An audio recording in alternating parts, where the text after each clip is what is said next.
Yeah. What's up, ladies and gentlemen? It's your boy JFK. We're back in the building. How you doing? Hey, my people, how far?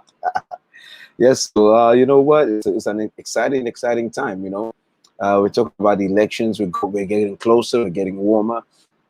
Everybody who was on here the last show on Friday, yo, I know you guys know that was serious, right? We had a great time. We had a great time last week, man. Friday was crazy. PCOY in the building, my man, on point. Hello, brother. Appreciate you, man. How's it going, man? How you dealing with this whole Kamala Harris thing? It's Kamala. I've been told it's Kamala. You know, Kamala Harris. Yeah, man. So last week, man, was crazy because we were dealing with, Friday we were dealing with this issue of whether or not some of us have given Donald Trump enough credit, and trying to explain that it's not a question of just hating Donald Trump, as some people will have you believe. There's a lot to the conversation, but what I'm talking about is results. There's a lot going on in this country where we don't need to argue anymore. We just need to look at what's going on and make our decisions from there. Just look at the math. Look at where we are. Look at how far we've come. So, ladies and gentlemen, it's a question of looking at the ground, the facts on the ground. You look at the facts on the ground. So you got to decide.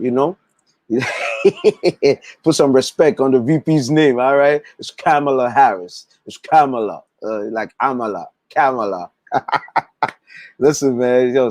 So Kamala is the VP nominee for the Democratic Party, y'all. Like I said in my post, heads are exploding. Cats is upset. Cats is happy. Cats is all kinds of feelings right now. And one of the things I just want to remind everybody is this: what we're still discussing fundamentally hasn't changed. We're talking about 2020. We're talking about who we're going to put in office for the next 4 years. That's it. That hasn't changed. So this issue of whether or not Kamala Harris is the one, you have to put it in context of what we've been discussing before. Are you happy with the way America is right now? That's your fundamental question. Is America good right now? Is America doing it for you right now? And if the answer is no, then you have to try a new leadership. You have to try new leadership.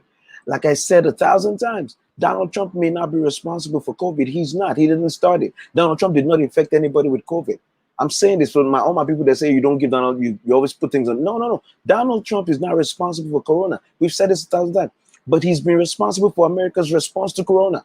He's responsible for America's response to Corona. So this election hasn't changed in the fundamental question. How is America doing under this man right now? How is America dealing with this pandemic under Donald Trump?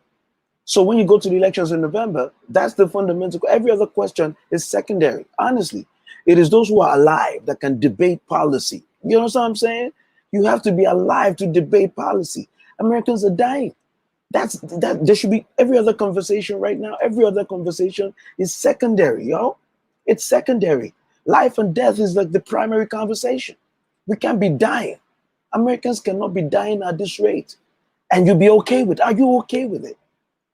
And I'm talking to those who are not one of those who are saying that the numbers are fake. The numbers are fake. If you're one of those who believe that Americans are really dying under COVID, then you can't be okay with that. You cannot be okay. That cannot be cool. That cannot be all right. So we have to make that decision right now that we're going to make a change. That's the thing. We got to make a change. And so before we get to the issue of, the new VP nominee announcement, the first question is, nothing has changed. Even with the VP nominee, nothing has changed with the fundamental question. Is America okay? Is America all right? Is America doing well? That's the question. That question hasn't changed. Your answer to that question should affect how you vote. Your answer to that question should affect what you do in November. How is America doing? Brah, sister, how is America doing? That's the question. And if your answer is America is doing horribly, then you can't keep the same leadership. You cannot justify a vote for the current leadership if you also know that America is going on the wrong track. The solution to America going on the wrong track is not to re-elect the leader that's leading it the wrong way. You know what I'm saying? So, ladies and gentlemen, it's your boy JFK. We're back in the building. Let me know you're here, man. Drop a line. BCOY. They tell cats keep their feelings inside their head, and now let's vote. Let's vote out minus. Yes. Let's get rid of the minus, bro. Let's get rid of the minors. So we're delving into Kamala Harris right now. We're delving into Kamala Harris. I want to know what you think about Kamala Harris as a pick. You know, let me know. Let me know. Let's talk about it. Kamala Harris, vice presidential nominee. What do you think she does for the ticket? Do you believe she's a benefit to the ticket? Do you believe that there are problems with Kamala Harris? Let me know. Let's talk. Hey, my people are falling in. Let me drop a line. Kamala Harris is the VP nominee for Joe Biden. What do you think about that? Do you think that's a positive? Do you think it's a negative? Do you think it will work? You know, do you think people are going to be happy about that? How do you feel about Kamala Harris? What do you know about Kamala Harris? So this is a conversation today. Like, what is the effect, ladies and gentlemen, of Kamala Harris on this? Listen, people falling in. I know you're falling in, so you can say your mind. Drop your line right now. Let me put your comment on. As a matter of fact, anybody on here today, if you want to come on, if you want to come on as a guest on video, let me know. I'm gonna send you the link. All right, we're doing this for you today. So here's my issue. Kamala Harris has been picked as the vice presidential nominee. We all know that, you know, her being picked is going to raise a lot of issues in a lot of areas. There are those, like I said in my post, there are people who are very happy with the pick. There are people who are very happy, who are very satisfied with her as the nominee, as the VP nominee. But there are also those who are not happy. My boy Henry Asuzu's in the building, bro. I appreciate you, man. Henry says Biden could have picked soy sauce for VP, and I'm still voting for him. Snap. Henry's upset. My boy is upset. Henry is upset. Henry has spoken his mind. Henry said Kamala Harris, soy sauce, Toyota Camry, any of those things or people are perfect. He's not. He's going out there. He's trying to make sure that Trump doesn't get reelected. That's what I started with. You cannot be looking at what's going on in America and say that this is going to affect your decision so dramatically. That's my point. Is America is America all right? Is America okay under Donald Trump? That's the fundamental question. If your answer to that question is no, then you need to make a change. BC says some disrespecting soy sauce. Henry's point is very strong. I've said this before. I said, even if Joe Biden himself as the nominee, if Joe Biden was a Toyota Camry, if Joe Biden was a Chevy pickup and was running against Donald Trump, I would have to try the Chevy pickup because I already know what Donald Trump can do and what he's doing. That's the problem. Donald Trump is already showing us what and who he is as president. And the results are in. The pregnancy test America took in 2016, the results are here. You know when you take a pregnancy test, pregnant, you're not pregnant. The result of America's pregnancy test is here. It's not a boy, it's not a girl, it's chaos. America was pregnant with chaos when we voted for this, when they voted for this man. And so that's the first question. The next layer is, how do you feel about Kamala Harris? That's the second layer. And the question is simply this. If Kamala Harris is the vice president of this country, will the country be better for it or not? That's the question. Will the country be better for it or not? Is Kamala Harris going to be better for America than Mike Pence? Boom. These are your questions. Is Kamala Harris going to be a good option if for some reason Joe Biden is unable to continue as president? What do you think? And then we delve into some of the issues that people have raised about Kamala Harris. I hope and I wish that some people will be on here today who want to point out some of the problems with Kamala Harris as a pick. I've seen some things online already that we can talk about. And one of the biggest things against Kamala Harris has been her role as a prosecutor, as a PA, as an attorney general in California. Those things are being used. Those things are being used in attacks against Kamala Harris. Now, I want to say this also. As much as I am in the camp of no matter who it is, hey, BT's here. Good to see you, sis. We're talking about your girl. Let's talk about it. I am in the camp of those who are saying, like Henry, I don't really care, who Joe picks. Trump has to go. That's my starting point. That's my starting point. I don't want any more Americans to die under COVID. I don't want America's economy to sink further into the abyss. I don't want the rule of law to continue to be destroyed. I don't want to see protesters tear gassed. I don't want to see people showing up on our streets with no badges, no names, just in paramilitary uniform with guns, picking up protesters, putting them in unmarked vehicles. I don't want to see that anymore.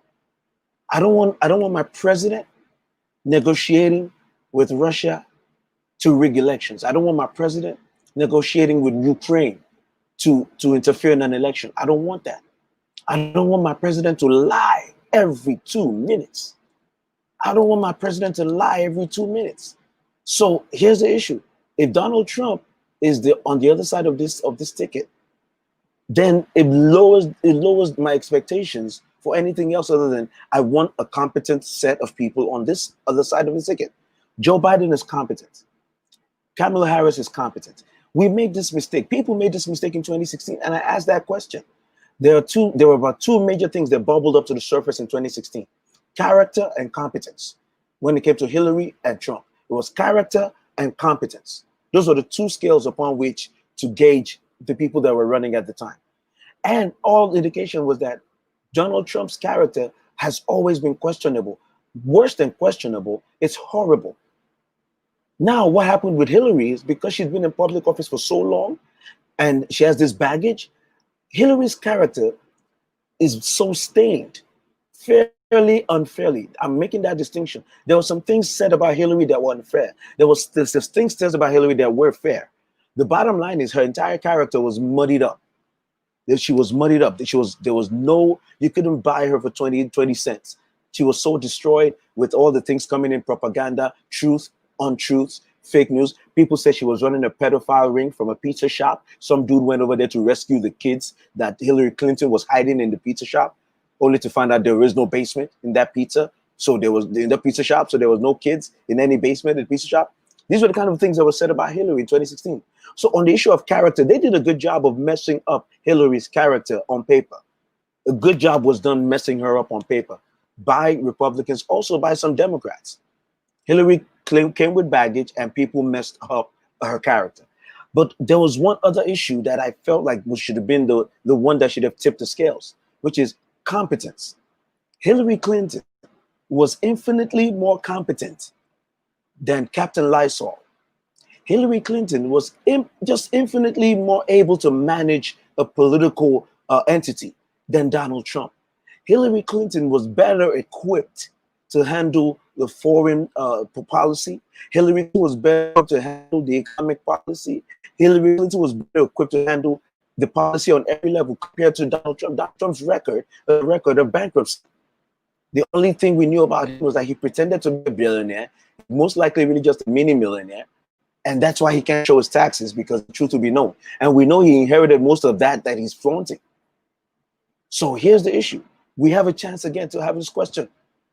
In this case, on character and competence, we have a clear choice. Kamala Harris is more competent than Donald Trump. Forget about Pence. Pence is a non-factor here, because we all know that Pence is so far up the derriere of Donald Trump that we can't see Mike Pence. Do you realize that Mike Pence is somebody that should be seen because he has the appearance, and you can't forget him, silver-haired fox. But we can't see Mike Pence anymore because he's disappeared into the derriere of President Lysol. So we can't talk about Mike Pence much. He's completely subsumed his personality into the shadow of Donald Trump. Mike Pence has done that. Maybe it's a political calculation, but that's what he's done. Mike Pence has reduced himself to a position where Donald Trump removed a bottle of water from the table at a conference. Mike Pence looked at that and removed his own bottle of water from the table at the same time. That's where Mike Pence, that's where Mike Pence is. You know what I mean? So this is what we're talking about: competence. On the silver-haired fox, that's the most compliment I can pay to Mike Pence. But he has completely disappeared into the derriere of Donald Trump. We've never seen any vice president like this before, who continues to just disappear himself in the shadow of the president as if he has no personality of his own. It's amazing. Mike Pence is amazing. He starts every sentence with, "Your leadership, Mr. President, is amazing, is out of this world." That's Mike Pence. Mike Pence has no thought of his own. It's unfortunate. And he was a governor. But under Donald Trump, Mike Pence has disappeared. So I'm not comparing Kamala Harris to Mike Pence. I'm comparing Kamala Harris to Donald Trump. And I'm saying, as president, let's forget about the VP nomination. Even to handle the job of the presidency, Kamala Harris is extremely more competent. All right, so let's start with competence. Kamala Harris is competent. We made this mistake in 2016.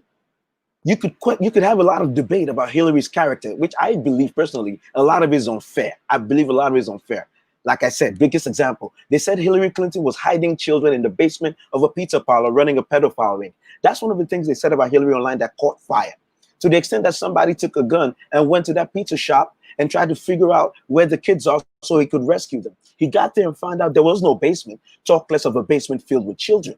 But this is the kind of lie that was told against Hillary that stuck. They did a good job. So Hillary was very, very hobbled when it comes to character. Unfairly in many ways, but in some ways fairly, because she's a politician. She's been around for a long time. There's some attacks against Hillary that are legitimate. All right.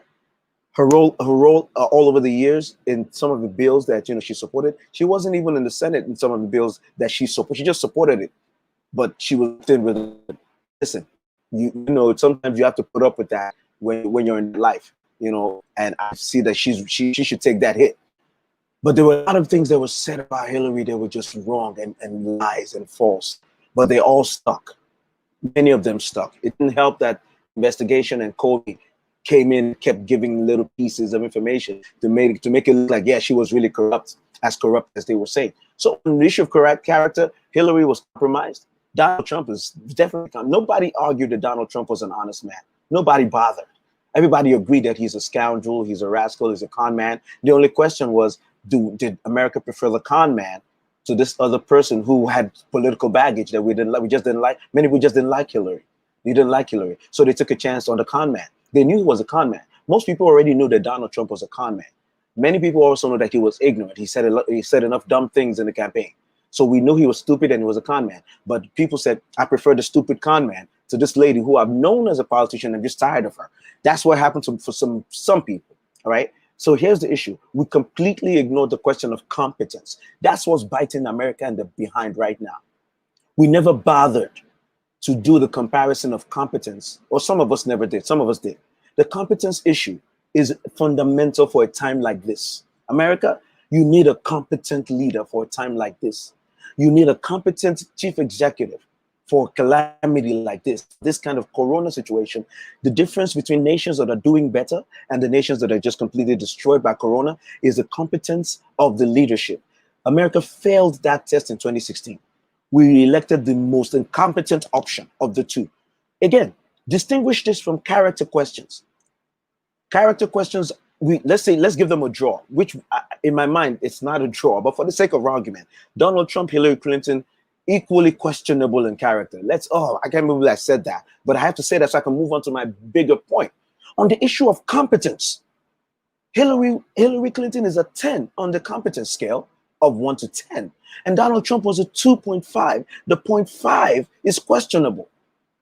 That was the math in 2016. Donald Trump should not have been elected on the issue of competence. Donald Trump was nowhere near radar. He couldn't run a business. He's had more failed businesses than businesses that he tried. I know people like to say, business is about failing. Business is about failing, but business is not just about failing. I hope not. I hope there's some successes when you try business. If the only thing you have to report about your business life is failings, then I don't know if we can call you a businessman. Donald Trump has more failures than successes.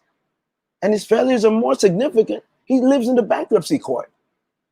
So Donald Trump was never competent. He's never been competent. He's not competent now.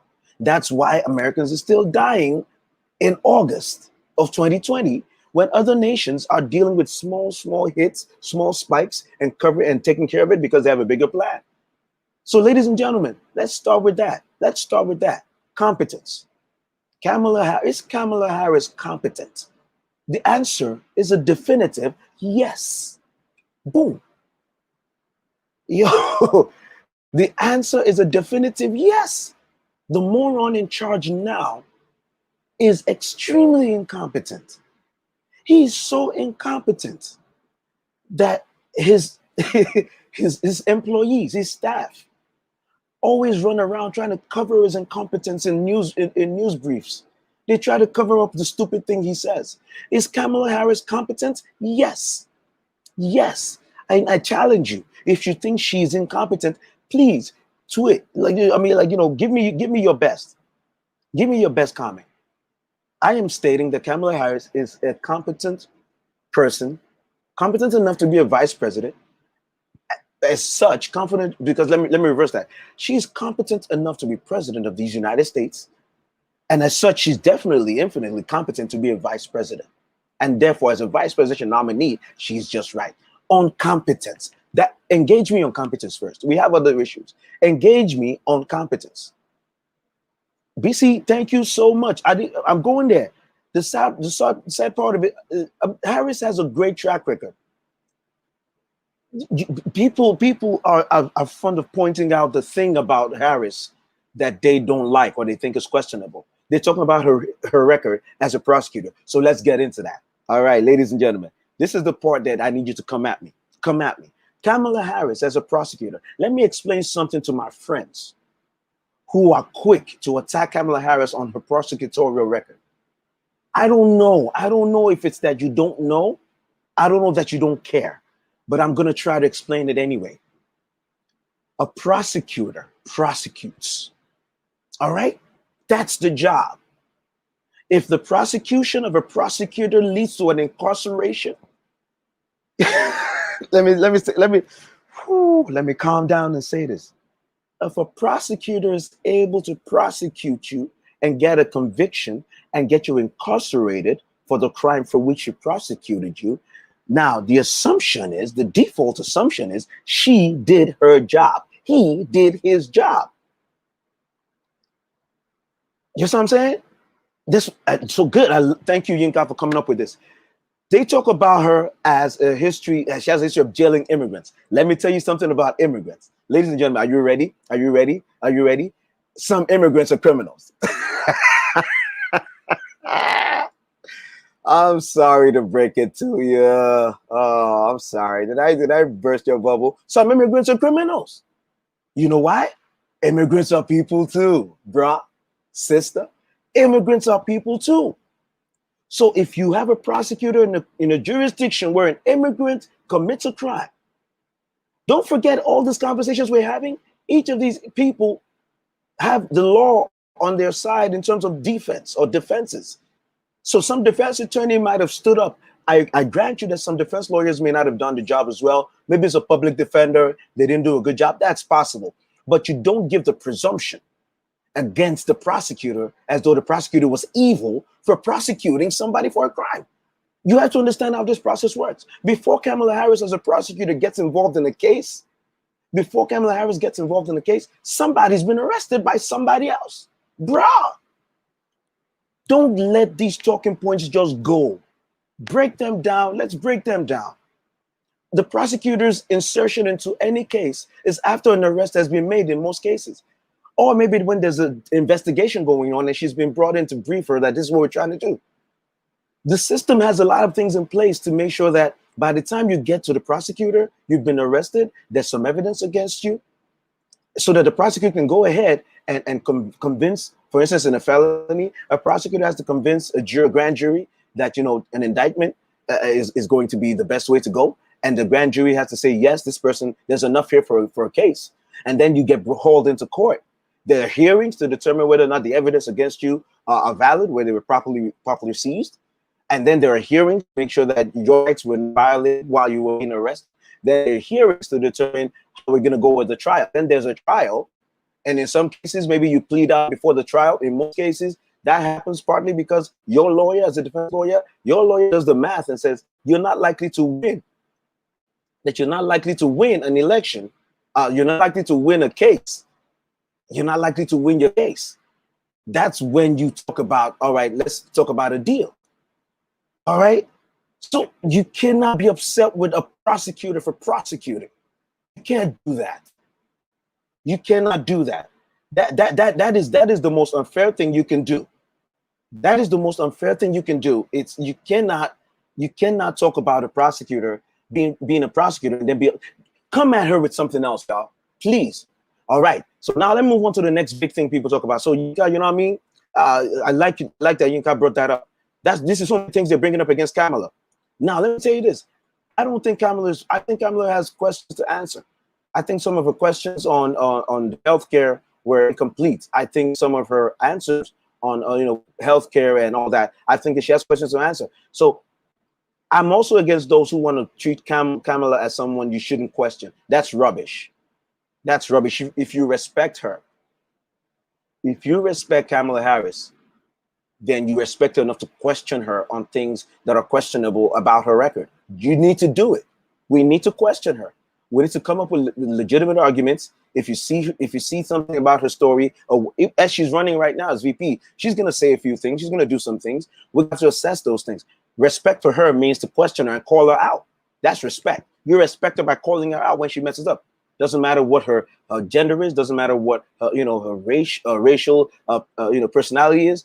You call her out. If she messes up, you call her out. That's what you do.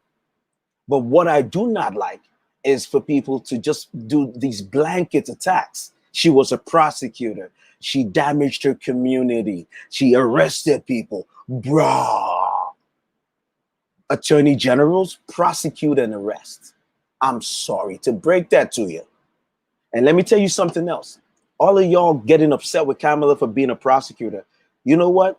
You go ahead in your community, and every time there's an African American or someone of minority descent running for the DA in your area or AG, don't vote for them. Vote for anyone else. See if what happens when we have less representation in the prosecutorial community. You think it's bad? You think Kamala Harris was too harsh? It's fine.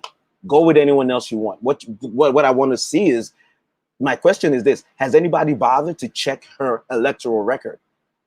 This is where I want to attack people tonight. Have you checked her electoral record? People keep talking about, oh, she was horrible to her community. Guess who elected her to DA twice? Her community. Guess who elected her to the AG in California twice? Her community. Guess how she became a senator? Support in her community, in addition to support statewide. That's evidence, bro. That's evidence. Your anecdotal points about how horrible she is on criminal justice, I hold that in one hand. And I hold on the other hand the fact that she kept getting elected and reelected in her district. I cannot sit here. You cannot sit there in Maryland. I can't sit here in New York or Georgia, wherever we are, and talk to us about how horrible Kamala Harris was for her community. She will have detractors in her community. There are those in her community who will not be happy with her. That's fine. That happens. That's politics. But for someone to get elected and reelected with very strong margins each time she ran, the closest margin she had was when she ran for Senate against a Republican. That's a tough one. She would run for the office of junior senator for Barbara Boxer's seat. It was a tough time. It was a tough time to run for that. I mean, everybody knew that was a rough time for Democrats generally. She won. It was close, but not because of lack of support from your community. This is that's it. You can't argue with that. You can't. Everybody going around posting stuff about her record as a prosecutor. You know the strongest record for her as a prosecutor? Elections she kept winning. She kept winning elections. She kept winning elections. Like, that's it. Somebody's voting for her each time she ran. While you and I sitting here talking about how horrible she was. So let's start thinking about that. Let's start thinking about that. Why she kept winning elections. She must be doing something good for the community for them to keep sending her back to office. So I put that up against your argument that she did something wrong. I put that up against you. So listen to what I've told you already. She's competent. She's not perfect. She should be scrutinized, and she should be made to answer for anything that's questionable that she's done or said. That's the only way you can show respect for her as a person, deserving of the office. You have to question her. You don't give her a pass on anything. That's when you really mean that you respect her. But you don't make stuff up about her, and you don't believe stuff against her without looking at the facts. The narrative that she has a bad record because she's a prosecutor is rubbish. You only go for that if you don't understand what a prosecutor is. Challenge me on that. Challenge me on that. You know what I'm saying? Look, this is my frustration with some of us in our communities. Let me tell you this. We can hold more than two thoughts at a time. I want to keep saying that because I think that people are beginning to lose that ability. We can hold more than two thoughts in our mind at the same time. What do I mean? We can understand that there's a system designed to racially disfavor African Americans and other minorities. That's a truth. That's a reality that cannot be. You can't wish it away. You can't pretend it away. The African American history in this nation is that of discrimination, and the system and the institutions have worked that into our lives. People have suffered because of disparate treatment, discriminatory treatment. That's real. It's the criminal justice system, the prison system, rate of incarceration. All of that is in the system. We can also keep to the fact that public officers, law enforcement officers, have a duty to fight crime in every neighborhood, to the extent that that's their job. So your DA, the DA's office, has an assignment. The assignment is to fight crime. You're not gonna punish somebody who's running for office because they fought crime. That's what I'm getting to. You don't punish somebody. Let me just get some of my comments in here. Let me get some of my comments in here. You have this issue where no one knows what they're doing, and then you have someone come into a system and try to sort it. Someone's going to try to sort this entire thing by coming into the system and making an argument that's going to help us take care of crime. In that process, there'll be some things that go wrong, just logistically. Just for logistics, there'll be some things that go wrong, and I'm trying to tell you this. So if you are a prosecutor, because I used to do this, I did this. I'm trying to get some of my guests. I want to get someone in here to talk to me. I did this as a prosecutor. It's not a fun job. You're trying to reduce crime. At the same time, you want your community to be taken care of. It's a difficult thing to juggle. All of you just criticizing her, it upsets me. It upsets me, not because of her, but because I'm speaking on behalf of prosecutors all over the country. I'm speaking on behalf of DAs, attorney generals. Many of the same of you are clapping for the Manhattan DA Vance for going after Trump and his taxes. You're clapping for DAs and prosecutors for going after people you don't like, for going after these people, putting them in jail. Many of us in New York are upset that the prosecutors and the DAs did not do a good job of going after, Wall Street for what happened in 2008. We want our prosecutors to be more aggressive against big name, rich people. But it doesn't mean that not so rich people, middle class people, even poor people don't commit crimes. So we're looking for fairness, but you don't denigrate someone merely because they're doing their job. You have to come bigger than that. You're talking about mass incarceration. That's not Kamala Harris's fault. Don't forget, even the DA is working within the system. VC says I'm upset. No, they're not getting to me because we're having this conversation and nothing is gonna get to me till November 3rd. That's when I'll have one reaction, one way or the other. But I just want people to stop. People, let me chime in, please. Let me. I've been ranting on. You know what I mean? Let me go. BC says I agree. We need to call her out, but folks, you stop Republican talking points. That's the thing that upsets me.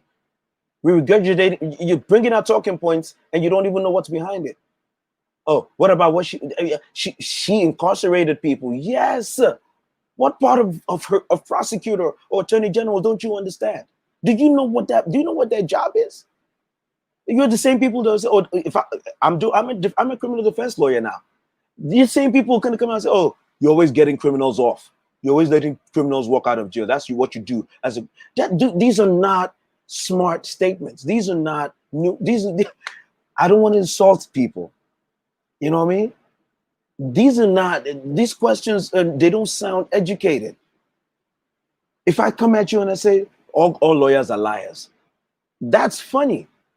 That's a conversation starter at a party. Everybody can laugh at that. If I say, "So what do you do?" "I'm a lawyer." "Ah, well, my brother, do you lie?" Because all lawyers lie. Listen, I can laugh with you on that. because I can take it as a joke. I can take it as, you know, it's something that's been said. But here's the issue: when we're having a serious conversation, and you telling me, well, you're a lawyer, you're lying. Like, bro, face the facts on the table. There are a lot of times where, as a lawyer, as a defense lawyer, I have clients. I don't have to lie. A lawyer doesn't have to lie. It's a question of what your case is looking like and what you have to do.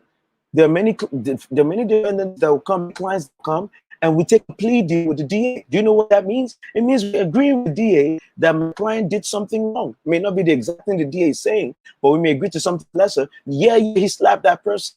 Yeah, you know, he committed the assault.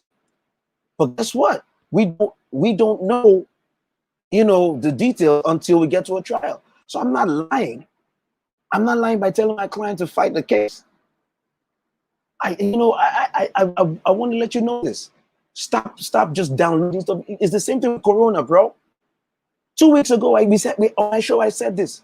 They will start to reopen schools and they'll start to close them again because Corona doesn't care.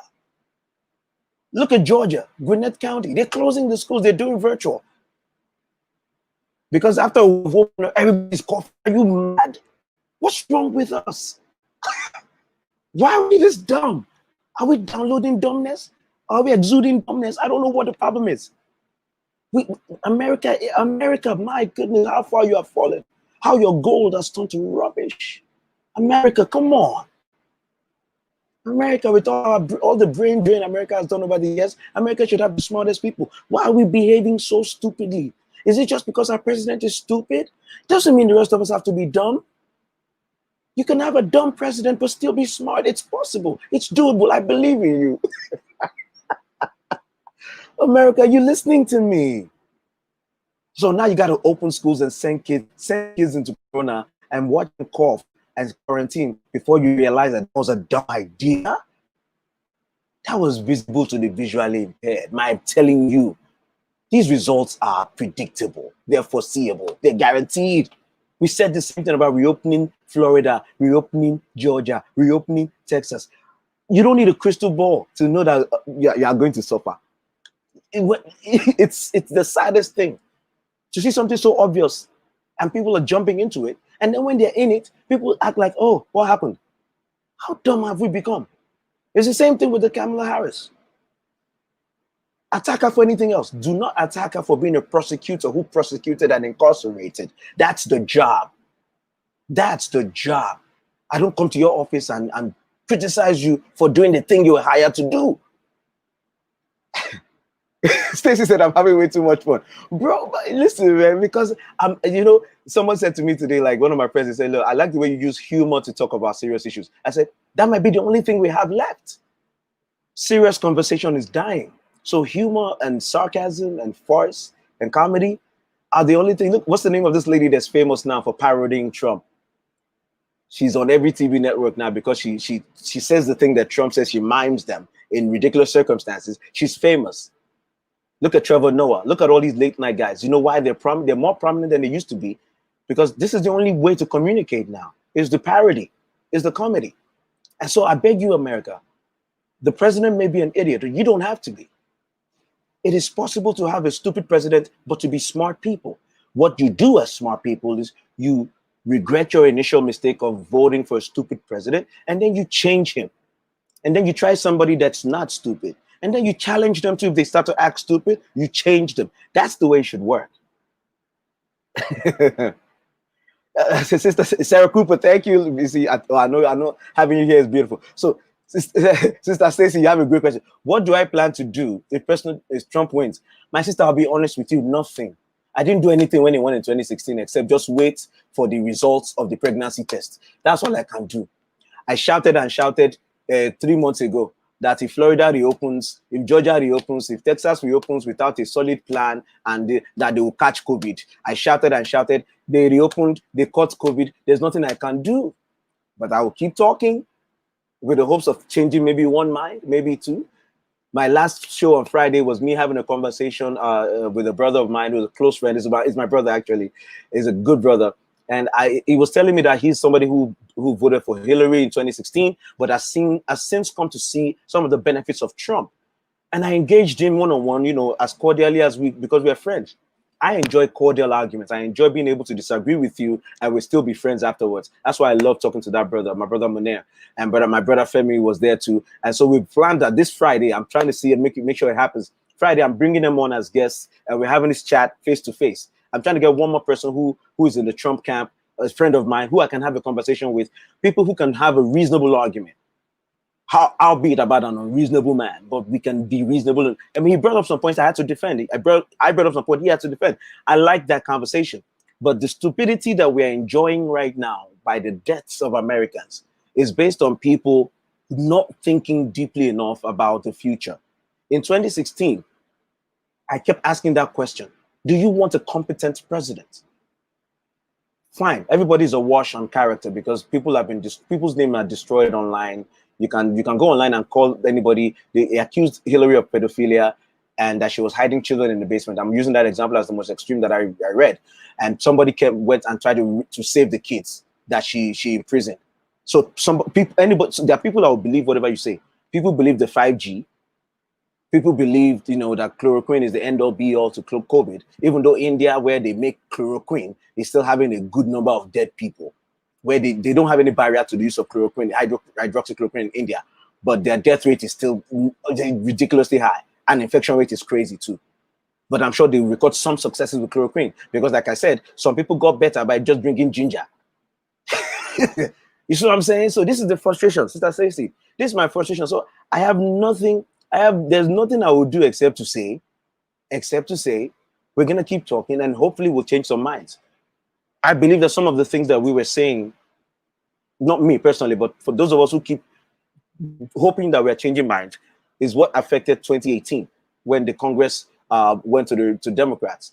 Because after a while, people started to see that Donald Trump, with the caging of the children, was not somebody that they could support. A lot of suburban voters left Donald Trump in 2018 because they couldn't reconcile what he was doing with the children in the cages. And somebody said to me, Obama built the cages. Well, you know why Obama was not chastised for building the cages? He didn't build them for children. And it's not when you say building the cages, one of the issues with children in cages was not the fact that they were being kept or held. It was the separation from the parents, which was done by the Trump administration as part of their policy. They had a meeting and decided to do this proactively. That's the difference. Kirsten Nielsen is no longer the head of that department. She can tell you what happened. She opposed that policy. It was a change. Don't make it look like it was an Obama era thing. It was a change. It was a mark. What's his name? Jeff Sessions had a press conference to tell us when they were about to start doing it. That's what I mean by defending the things that people bring. It's a reasonable challenge. That, you know, the idea of holding children or immigrants in certain spaces, in private contractor spaces, was not something that Trump started. The problem was when Obama was there, it wasn't something that his entire, it wasn't a policy of his. It was something that it was one of the measures they were trying to use to see where they could house people while they were being interrogated or where the immigration cases were held.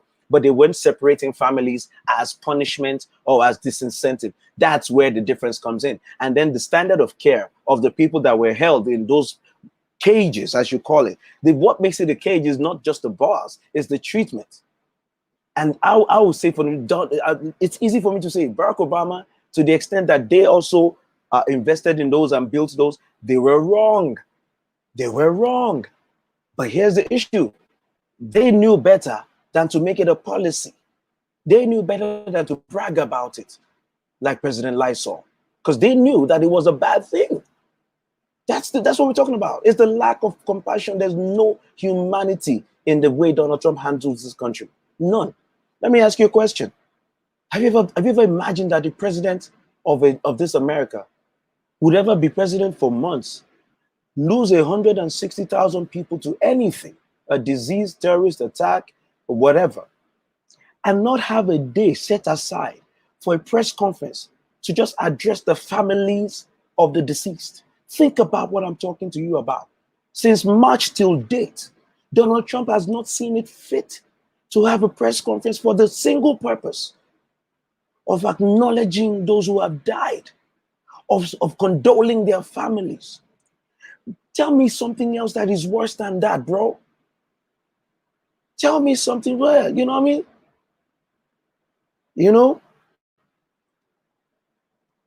look, Sister Stacy, you're talking about that. Yeah. The beautiful thing about intellectual arguments is that we have a right, you know, we have a right to try to convince each other about our positions. That's the whole process. That's what politics is. That's what politics is. Persuasion. If you as an intellectual and me as an intellectual have a conversation about our current politics, and I'm able to make a point that allows you to consider in your intellect this new perspective, then I've done well, and you have done well to listen. We cannot see. Again, I go back to my premise. We can hold two thoughts in our heads. We can respect each other's political views. At the same time, we can have debates about what's valid in our views. It does not undermine our understanding of each other as intellectuals. That's what I believe. I believe there's no change in the world that has occurred without people having conversations like this. You know, people convincing people has been one of the major ways that we've been able to change things in any place in the world where change has happened. So that's why we have these conversations. It's not to denigrate someone's perspective. It's to introduce to someone an idea that maybe they have not considered, or maybe they've not considered enough.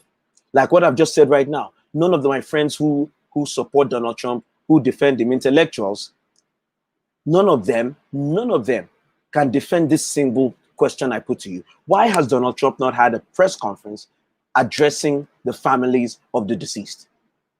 That's not a question of fighting intellectuals. No, that's a simple question of leadership and compassion. Answer that question for me. Anybody. In what world is it okay for a president to preside over a nation where 160, 150, 100,000, 10,000, 5,000, 3,000 Americans? I'm reducing the numbers to reduce your arguments about, oh, the numbers are flaky. I'm good. Fine. Let's not go there today. If 2,000 Americans die of anything, gunshots, terrorism, disease, plane crash, if 2,000 Americans die, bro, should a president not set aside time to just speak on them? This is fundamental. You say, is a bull in a china shop, rough around the edges? That's not. I disagree with you. I disagree with you. A bull in a china shop that destroys the china and then injures the china shop owner is not something that you would set aside. This is my issue. It was fun and games when we were having debates about Donald Trump's competency, when we're talking about the economy, China. It's no longer that. We have moved beyond that. People are dying, people are dead. The economy is tanking. The one thing he was holding on to is dying. They're sending kids back to school and sending them back because they're coughing because of COVID. That's leadership. That's a failure of leadership. If this bull is in a china shop killing people, we need to arrest the bull and remove him from the china shop. That's it. That's what I'm saying. 9/11 was less than 10K. What did we do? We changed the world. We took off our shoes at airports, right? We expanded we did the Patriots Act. We expanded surveillance. 3,000 people killed. There is no room to excuse this particular bull in this particular china shop, because we're no longer talking about this bull in the china shop breaking chinaware. He's killing people. People are dying. And in any case, no one should be happy with a bull in a china shop. No one should be happy. That's not a good thing. It's not a good, there is no good coming out of a bull in a china shop. Not for the owner of all the materials that are getting destroyed. And because you can't control it, it can kill people there. Sister, that's what you have to do. You're setting it aside. You have to set it aside. This is the only way you can go ahead and keep saying this man is the man to keep running the nation. You have to set aside all the deaths. That's why people are pretending that COVID is a hoax. It is precisely because they're trying to set aside. That's why people are pretending that the numbers are inflated in order to set aside. That's all they're trying to do. And that's what you have to do to defend him. To defend Donald Trump, you must set aside a whole bunch of things. My friend last week, I had to say, oh, even though his rhetoric, or his words, or his behavior, even though those things are questionable, his policies, don't set aside the words of a president. What are we doing? In what world is that okay? Someone whose words can affect the markets? Someone who can tweet and affect whether or not a deal goes through, or whether or not the DOJ is going to investigate you? We're going to pretend his words don't matter? Come on. The only reason we're saying that is because you can't defend him. So you have to tell the rest of us to set aside the things we are looking at. Unfortunately, and maybe fortunately for America, maybe in November, you can't set aside these deaths. You cannot set aside the man who said we should drink bleach. You cannot set aside the man who told us Corona will be going away in April. You can't set it aside. You cannot set aside the man who chose a task force but prevented that task force from working and took it over himself. You can't set that aside. That's what's happening in the polls. I hope they carry in the election. But you see, because people realize you can't set those things aside. You can't. Setting those things aside is like fundamentally deciding that you're going to close your eyes to a coming train. It's coming, whether or not your eyes are open. My sister, we're saying the same thing. It says, our sister Stacey is over here. I'm coming back to you. Thank you, BC. Sister Stacey, it's all on the intellect when people like convictions come to bear. I can explain everything you're saying and your viewpoint. I never said to set it aside. My sister, it's not about explaining the viewpoint. It's about the simple question that no one's been able to answer is, do you want a president that is so devoid of compassion that he doesn't know when to hold a press conference to condole families when people are dead? There is no, it's not complicated. It's not even an intellectual exercise. It's a human exercise. It's a human exercise. I've not even gone into the things that are described of him in the book by his niece. I don't have to do that. Just look at what we're talking about. Let's look at what we're talking about. I'm giving you a clue as to why there is no defense of this man that will work unless you close your eyes to reality. You have to close your eyes to reality. It's not intellectual. It's not an intellectual debate. It's a simple human heart-to-heart debate. Why has the president not spent time condoling the families of those who are lost? Yeah. My sister, let me rephrase it. Maybe I'm the way I'm saying it. Your personal convictions. Let me give you an example.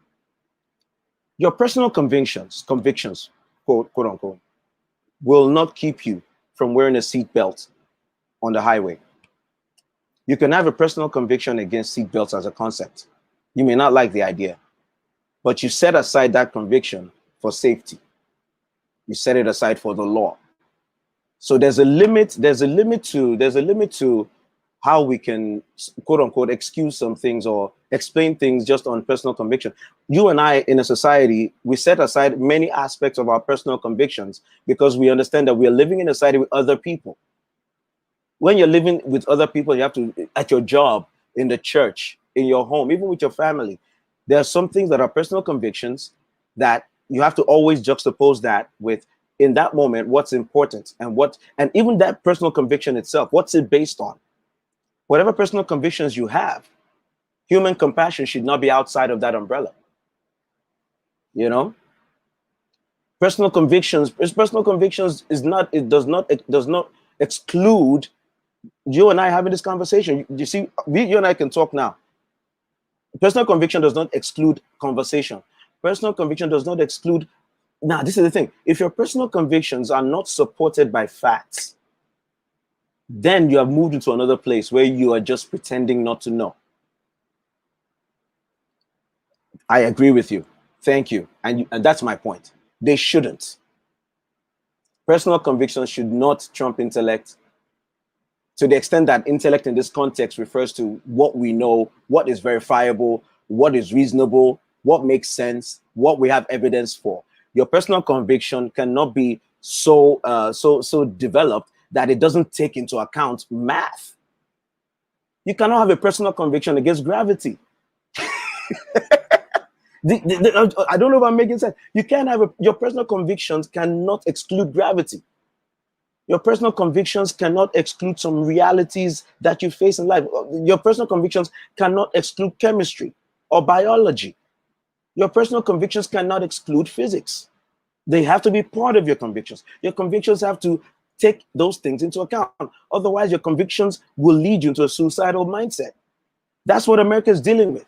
And I agree with you. You're exactly right. This is how a lot of people are going through. And I'm guilty of it sometimes too. But I always appreciate when somebody calls me out and makes me come out of my personal conviction to look at the reality. I appreciate it because it makes me better.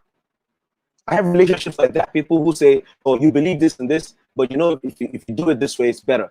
I can take my personal convictions and I can use that and I can understand what the reality and make the change. You know, I appreciate you. Look, that's why you say I'm posting your comments. You are the one I need to talk to because my friends are here. Everyone is here. Like we all know that we have friends. Like I said, you should have been here on Friday. Last Friday was dedicated to me addressing the charge that I'm not giving Donald Trump enough credit. The whole show last Friday ended up being a 2-hour show because my friend who just communicated with me just before the show, he called me out. And so we had his comments were coming in and I was putting his comments up on screen and addressing them. And we're going back and forth. And when he said, you know, it's not fair because I'm on the mic and that, you know, he's just writing and typing, we made the agreement that very soon, hopefully Friday, I'm bringing him in. You know, I'm bringing him in so that we can have the conversation. Yeah, oh, BC is exactly right. Now, Sister Stacey, Sister Stacey, let me know. Are you in a place where you can come on? Because I want to bring you in right now. So I can have it because it seems sometimes having you type and me talking is not fair on you because you have to type and respond. It seems like I'm the only voice. So I would love it. Let me know, Sister Stacey, if you're in a position in a place where I can send you the link and you can just get on your phone and do a camera video join in. I would love it. I would love it. I would love it. Sister Stacey, let me know. Thank you. That's it. There's a space that defies logic. I agree with you. The problem is when you're in that space and you are defying logic, be ready. Are you aware of the consequences of your defiance of logic? Be ready. I'm a Christian. There's a realm of faith, belief, glory to God that is above logic and reason. I live in that place. I am fully aware of that life. I glorify God for it. But the God-given wisdom that I have helps me to understand the world of logic also. So that I know when to apply that and I know when to apply this. Y'all go make me preach up there. Yeah. So being a Christian actually sharpens your mind. It's the way it should work. Because your understanding is supposed to be elevated. Because the Holy Spirit gives you uncommon wisdom. You have insight. It doesn't make you lose the ability to reason. It makes you better, more calm, more focused, more cerebral. When the Holy Spirit calms you down, you can think. It is stay this way. I'm only repeating. Yo, you see about to go weird. Y'all understand that Jesus understood economics, y'all. You know, why else would the Lord tell the man? He said there was a certain man. He was going out. Oh, can I get the organist? Are you asleep? He said, he gave talents to his servants. And when he came back, he expected returns. My goodness. This man invested talents in his servants and he was expecting certain returns. Glory to God. You know what Jesus was describing? The stock market. And so when he came back and he said, this stock has no return. This stock gave me $3 return. This stock gave me $10 return. Do you know what the Bible says that Jesus did? Glory to God. He said, Jesus said, now he didn't say he did it, but he said in the parable, he said, the rich man will take the talent of the one that had no return. I mean, the little money he put in that investment, because that investment was not yielding return. Glory to God. Jesus took that investment, you know, the capital, he added it to the capital, glory, of the one that was yielding investment, so that I might profit the more. Glory to God. Do you know who made that analysis? Jesus Christ. Glory. You have no more faith than faith himself. And faith himself is still describing economics to you. Do you understand the relationship? Glory to God. Do you understand the relationship? Sister, I appreciate your role. I like it. You are helping me. You are helping me because it makes it more credible where we can have this conversation. So I'm not one-sided. That's why I appreciate you. I thank you for that. But you see what I've just laid out? Because Jesus the King, hallelujah, understands economics. He said, make unto yourself friends of the unrighteous mammon. Jesus Christ understands. So as a Christian, I've come to understand that you have your faith. It is not to the detriment of your understanding. When Solomon asked God for wisdom and understanding, the wisdom was not only spiritual wisdom, it was secular. That's why the Bible quickly fast forwarded after Solomon received wisdom. The Bible fast forwards into Solomon's decision in a court of law. Are you listening to me? Solomon decided the case of the dead child. Glory. By using logic. Oh my goodness. As I'm saying this to you, I'm realizing it. Solomon was saying to himself, I need to find out who this child's mother is by their real emotions, by their real attachment to the child. And so Solomon devised an idea. Let's split the child into two, knowing full well that the child will die. The child will die. The child will die. Solomon was keen to see which of these women will have a reaction to the possible killing of this child. Logic. Solomon's mathematics was, follow me if you follow me. Solomon's mathematics was the real mother would rather lose this child to another woman than have the child's life taken. Glory to God. And at that point, when the mother said, hey, don't kill him, give her the child, Solomon confirmed his premise that the real mother would rather a living child she does not have than a dead one. Glory to God. Logic, reasoning, legal reasoning. Is Solomon not the biggest example of somebody to whom heaven bestowed godly wisdom? I say that to say this. We need to be able to take our convictions, opinions, faith, and work it together. And it does not exclude our reasoning, logic, our learning ability, our education. And when we now, all this grammar, put it into politics. Believe people when they tell you who they are. Number one, look at the evidence and the trail to determine who is right for a certain job. In the issue where there's an argument or a debate or a choice between two individuals for a certain job, look at their track records and look at what they have done so far and use that to decide. I believe that your personal convictions should still fit within that framework, because even those convictions are going to be measured. You will take your conviction. If it's my conviction that I want, for instance, I know that many Christian brothers are Trump followers, are Trump supporters, because of the convictions they have about his disposition towards the faith. My position for that is that he is a faker. He's a phony on that level. Up until this moment that he started running for the office, he's never been known in Christian circles for his faith. That's a simple test. This man has never made faith a part of his life until the 70-something-year-old man that we are now seeing running for office and being in office. That's a clue you can't throw away. Sister, let me challenge you on this. Divine wisdom that is understood through logic. Why is it that you and I can understand what he did? That's logic. That's exactly what I'm trying to say. It was divine wisdom that led him to that result. But you and I can understand it because as we are looking back, we can understand, oh, that's what he did. It's explainable. Let me break it down. The thing about miracles, precisely about miracles, is that they are not logical. You can't explain them. That's the whole point. If I can explain it, it has been distilled down to logic. That's the difference. I'll take you on that. Solomon's wisdom is understood logically, and that's precisely why there's consensus in those of us who believe that, oh, he was really. That's why the example exists in the Bible for that. Of all the things that Solomon did to let us know that he's wise or that God answered his prayer of wisdom, that was the example the Bible gave. The Bible gave us an example that if you are telling an unbeliever the story, they don't need to believe in God. They can understand, oh, I see what he did. He figured out who loved the baby more. Boom. It was divine wisdom distilled down into logic and understanding for everyone who can see. Trump was never known. This is some of the things. Trump was never known for his faith until he ran for office.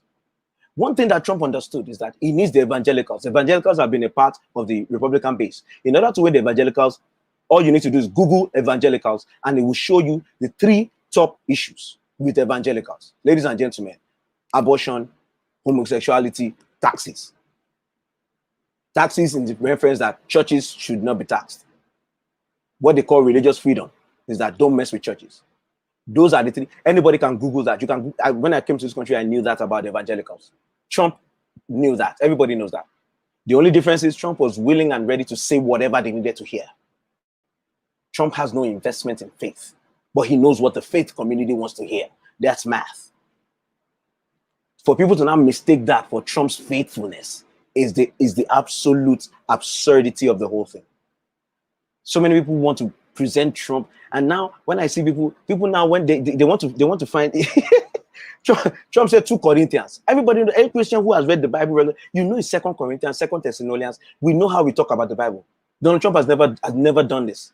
He stood in front of a church to hold the Bible, held it upside down. Those of us who grew up with the Bible, we know how we treat the Bible. You don't want to even put it anywhere that will be disrespectful. He doesn't understand it. Let me tell you what a real Christian would have done in front of that church. A real Christian would have opened up the Bible and read 2 Corinthians.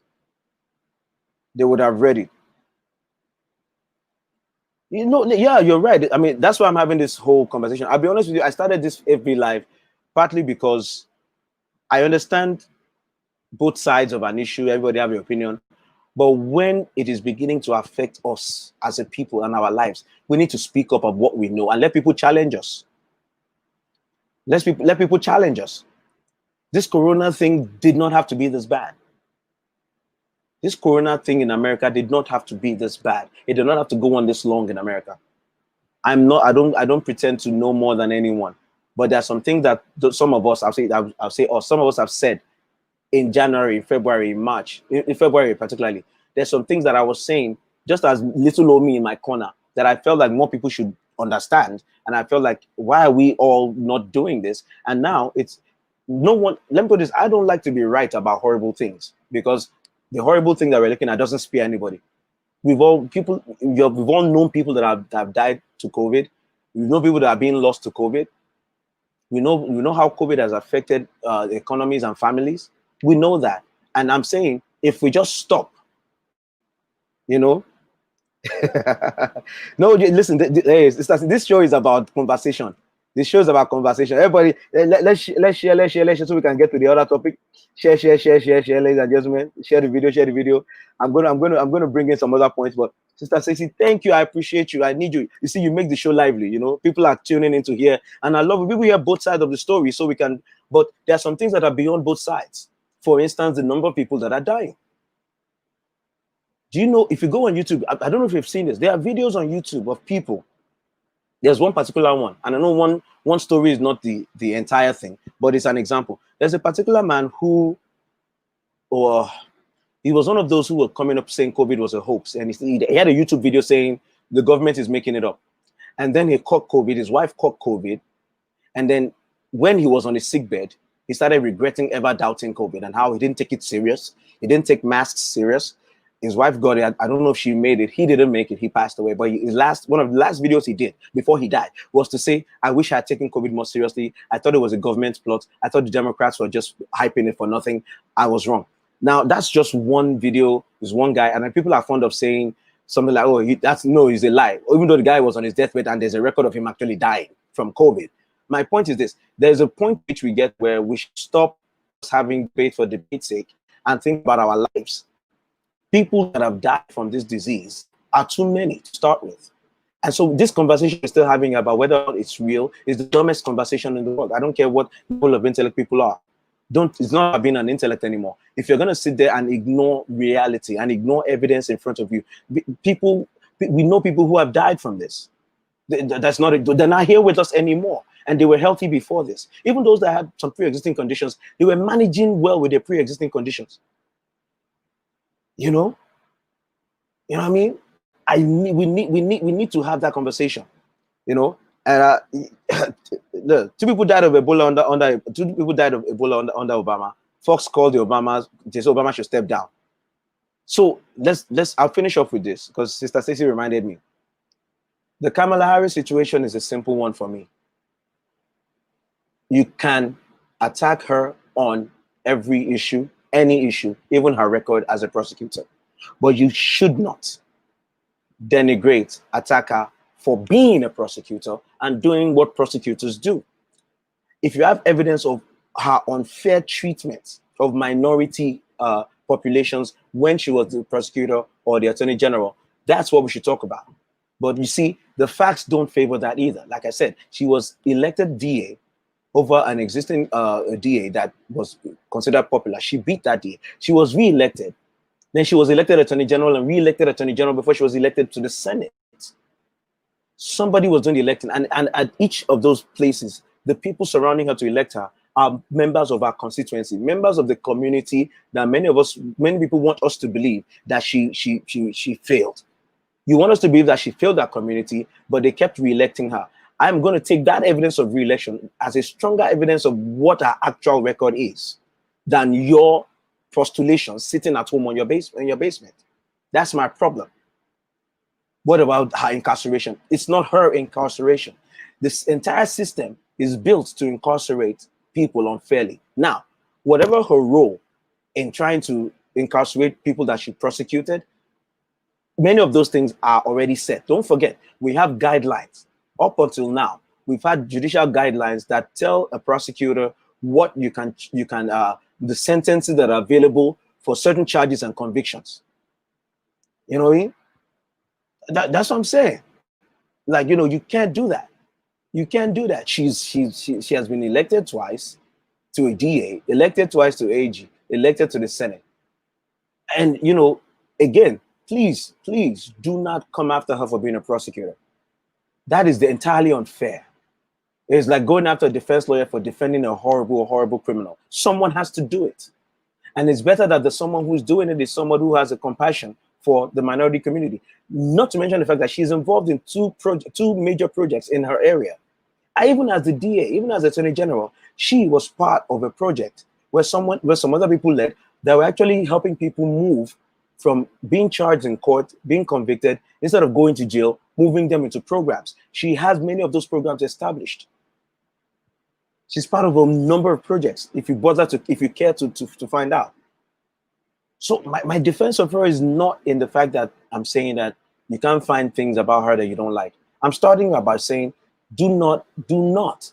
It is unfair for you to attack her for incarcerating people when her job was to incarcerate people. Now, if you can tell me that she incarcerated people unfairly, that's a legitimate criticism, and we should have it out. But a lot of people are on here just regurgitating talking points about how she's just over here just jailing black people. That's the dumbest thing I've ever heard. It's dumb.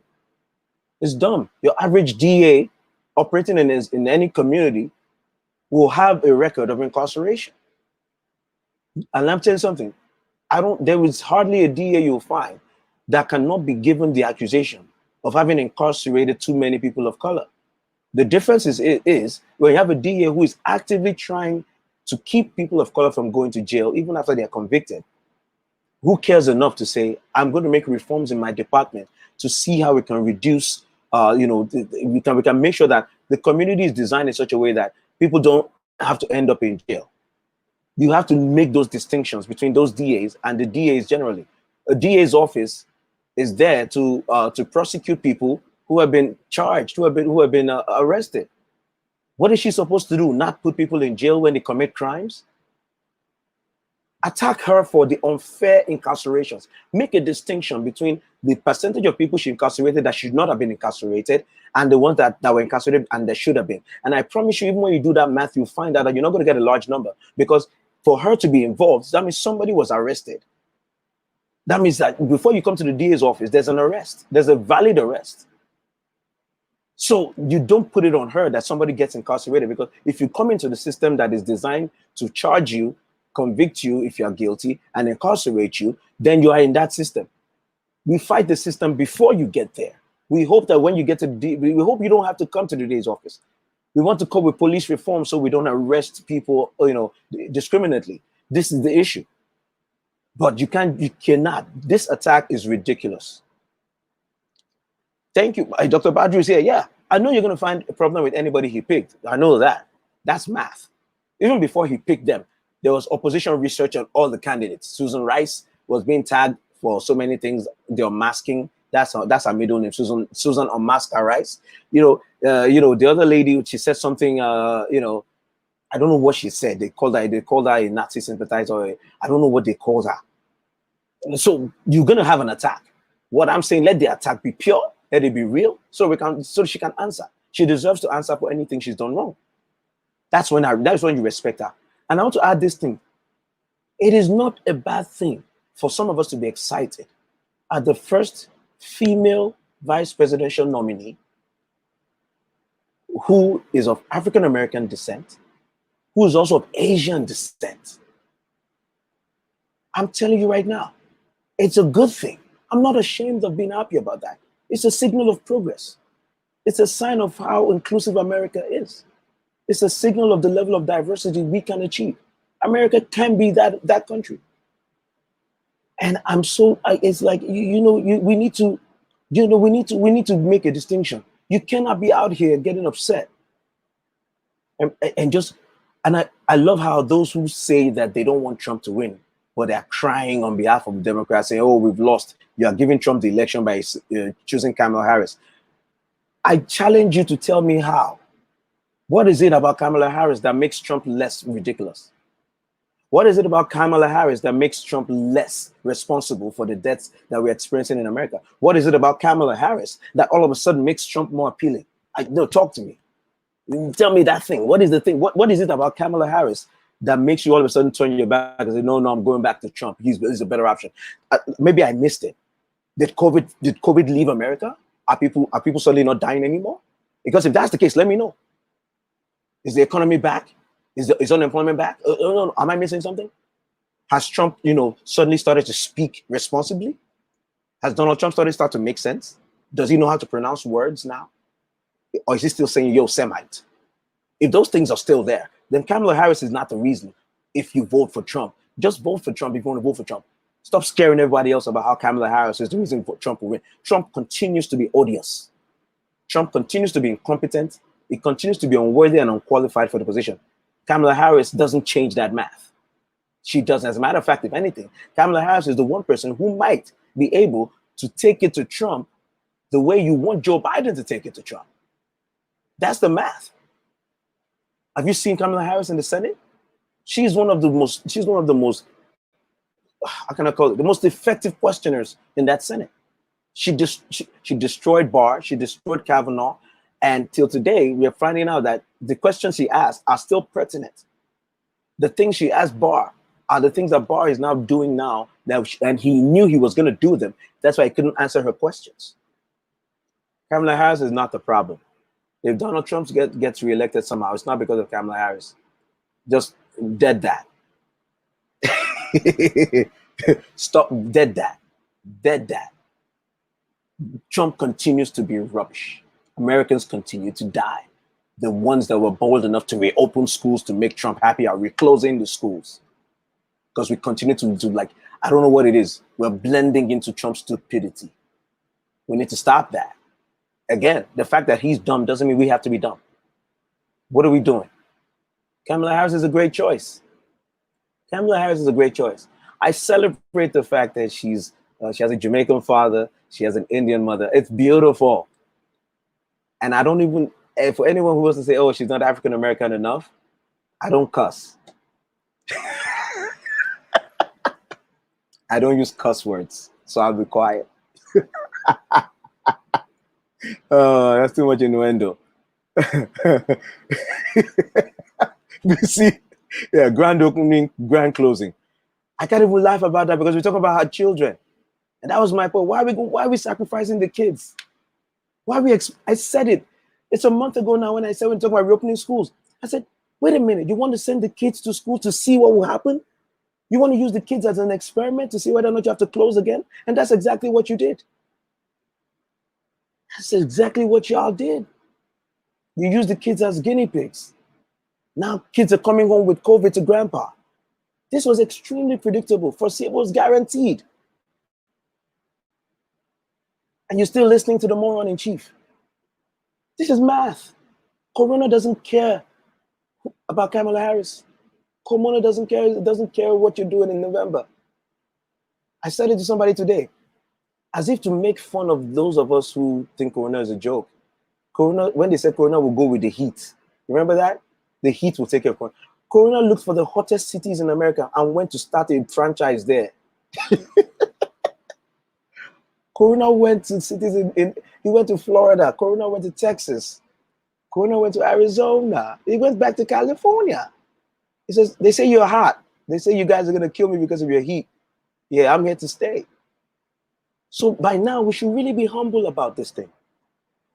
We should be really humble about Corona now and just be smart about it and figure out how to defeat Corona. Stop playing games with rhetoric. Stop listening to people who can't spell, who can't pronounce Yosemite, who call Yosemite Yosemite. I'm an immigrant, bro. I didn't grow up here. And I know it's Yosemite. I would never call it Yosemite. Are you kidding me right now? That's your president? Yo, we need to fix this, America. Kamala Harris is a great pick. Her selection changes nothing about how horrible America is doing under Trump. Nothing. America is still spiraling. And if anything, we have a chance with her because she can spell, she can read, she can pronounce words. That's good. That's a good thing. Yo, I mean, Sister Stacy got me on here going crazy. I love it. And on Friday, I'm trying to bring my boy Monero up here and get one more person, and my boy Femi Lade. I'll see if we can do it. It's gonna be crazy. I might do that exclusive on YouTube. Y'all people, please follow me over there. Yeah, but you know, I merged in the issue with the school closing and school reopenings. I don't have to say too much on that. We've seen what happens. This is Corona for dummies. Don't open the schools until you have things in place to prevent the spread of coronavirus in your school. That's my advice.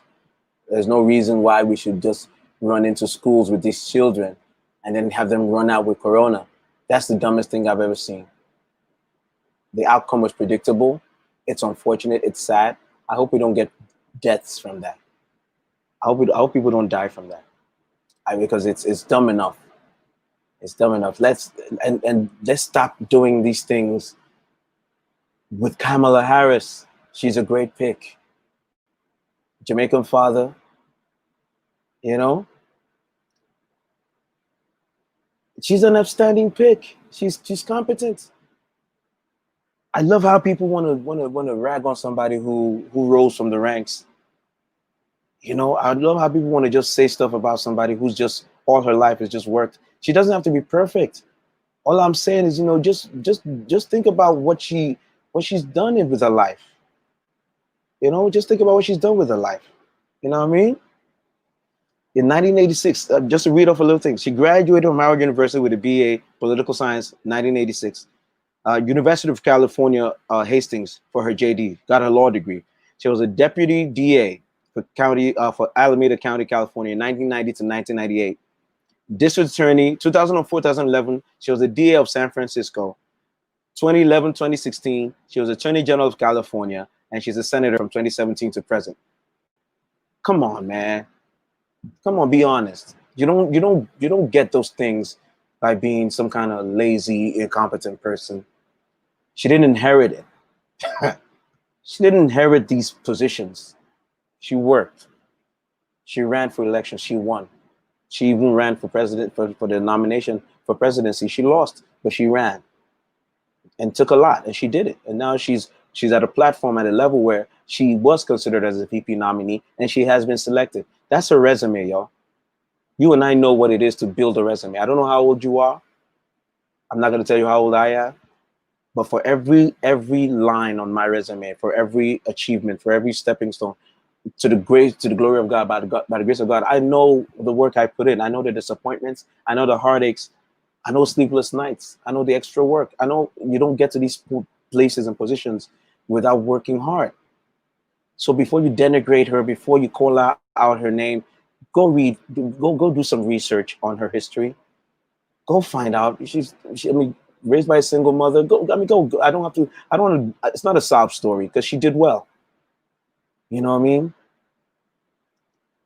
You know, there are a lot of people out here. Look, whatever. Look, if you want to vote for Trump, do it.